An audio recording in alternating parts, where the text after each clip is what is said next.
Um dos assuntos debatidos durante a Exposebu 2017 foi a retirada das campanhas de vacinação contra a febre aftosa em todo o território nacional. O objetivo é tornar o Brasil um país totalmente livre da doença, sem a obrigação de vacinar. Hoje, nós só temos um estado, uma unidade da federação que tem essa condição reconhecida aqui no Brasil e também no exterior, pela Organização Mundial de Saúde Animal, que é Santa Catarina e que há muitos anos aboliu a campanha de vacinação contra a febre aftosa. Os primeiros passos do Ministério da Agricultura já começam a ser dados agora. Vai levar muito tempo até que o Brasil ganhe esse status internamente e também no cenário internacional. Eu vou conversar com o Décio Coutinho, que é quem responde pela área de saúde animal dentro da CNA, Confederação da Agricultura e Pecuária do Brasil.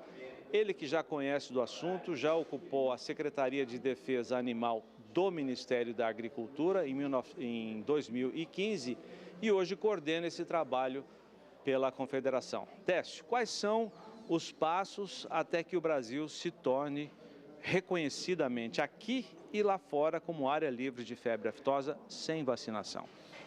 O Ministério da Agricultura apresentou na última reunião da COSALFA, no último dia 6 de abril, essa proposta de reformulação do Plano Nacional de Erradicação da Febre Aftosa no país.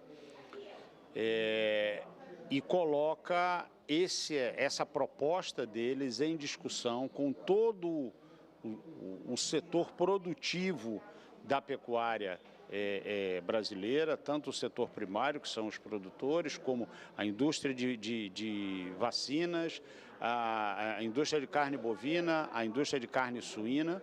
Todos irão participar desse debate, dessa discussão, até o final do mês de julho desse ano, de 2017, para que aí sim, de forma definitiva, a gente tenha um plano acordado entre todos os participantes desse processo para ser implementado.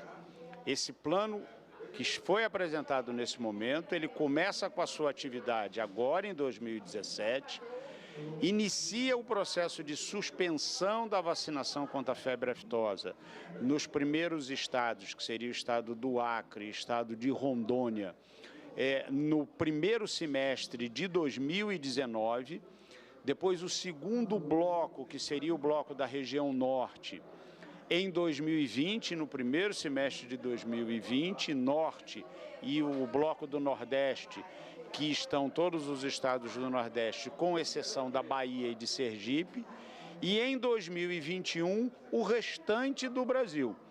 A suspensão da vacinação e o reconhecimento da condição de livre de febre aftosa sem vacinação por parte do governo brasileiro no segundo semestre de 2022 e o encaminhamento à Organização Internacional de Saúde Animal para o reconhecimento internacional no primeiro semestre de 2023. Ou seja, nós estamos em 2017, temos aí pela frente 6 anos até que todos os passos sejam dados e o Brasil se torne reconhecidamente um território livre de febre aftosa sem a obrigação de vacinar. Até lá, esses blocos mencionados pelo Décio Coutinho ficam livres da campanha de vacinação de maneira gradativa. Por que começar pelo Acre e por Rondônia?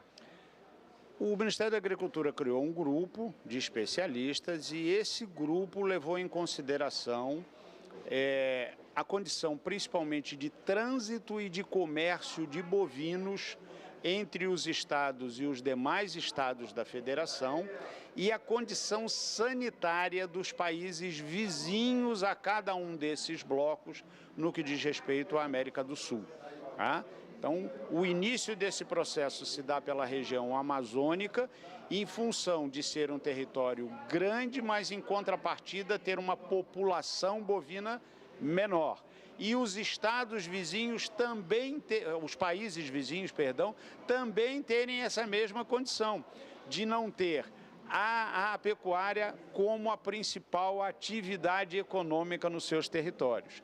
Então, teoricamente, o que esse grupo técnico coloca em discussão é que seria mais fácil começar por essa região do que começar pela região onde a pecuária tem a maior importância econômica no território sul-americano. Pode-se imaginar, eu queria que você colocasse alguma coisa sobre isso, que o início foi por esses dois estados, devido à proximidade com alguns países que parece não terem um controle tão rigoroso como nós temos aqui na parte um pouco mais baixa da América do Sul. É só uma suposição, é só uma impressão ou tem fundamento isso? Não, um dos pontos, eles não têm a mesma condição, mas em compensação a atividade pecuária não tem uma atividade de relevância.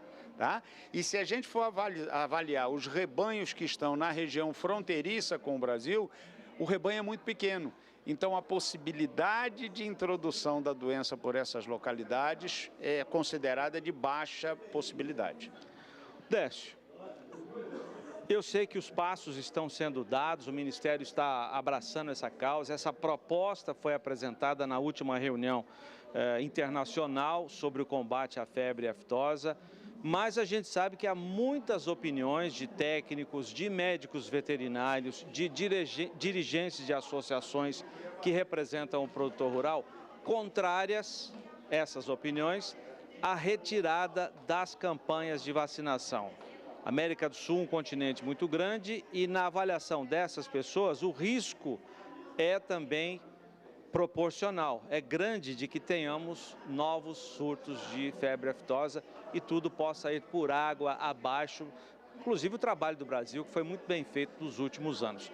Como é que a CNA e o próprio Ministério se posicionam diante disso? A CNA se posiciona exatamente nesse momento em oferecer a todos os produtores brasileiros todas as informações necessárias para que o produtor, cada um possa pesar os prós e os contras, a tarefa de cada um dos segmentos dentro desse trabalho, e é muito claro dentro da proposta do plano que as ações, no momento em que caminhar a condição de livre com vacinação para livre sem vacinação, a responsabilidade das ações são muito maiores dos poderes públicos, federal e estadual, do que do produtor.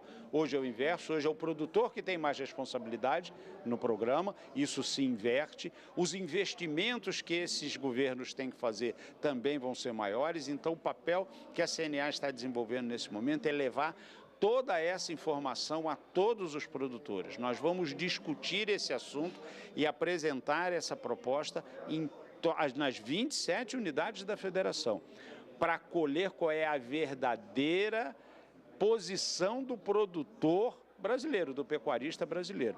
E essa verdadeira posição do pecuarista brasileiro é que vai ser levada ao Ministério da Agricultura, tá? Como eco. A CNA foi chamada pelo Ministério da Agricultura para ser a interlocutora com seus pares. Então, através das federações, através dos sindicatos rurais patronais, nós iremos fazer chegar essa informação a todos os produtores e colher a opinião do produtor e levar ao Ministério. Isso quer dizer que essa proposta já apresentada pode sofrer alterações ao longo desse espaço? Com certeza absoluta. Um dos objetivos desse trabalho é colher essas possíveis alterações, transformar isso num documento único do sistema CNA e entregar ao Ministério da Agricultura e lutar pelas alterações caso o sistema entenda que precisam acontecê-las.